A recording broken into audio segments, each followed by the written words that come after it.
40 টাকার সরিষা ফুলের বীজ ফেলেছিলাম এখানে। তার সৌন্দর্য কত লক্ষ টাকা হতে পারে। এই সৌন্দর্য কখনো টাকা দিয়ে বিবেচনা করা সম্ভব?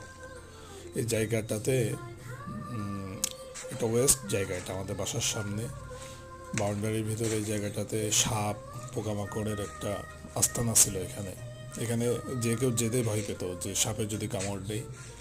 তো শরীরের ওয়েট দিন দিন বেড়ে যাচ্ছে। চিন্তা করলাম সকালবেলা ঘুম থেকে উঠে একটু করে কোদাল কোপাবো, কোদাল দিয়ে মাটিটা ঝুরঝুরি করে ফেলবো, তারপর কিছু বীজ বুনে দেবো। মাশাল্লাহ, দেখেন কত অপরূপ সৌন্দর্য হয়েছে জায়গাটা।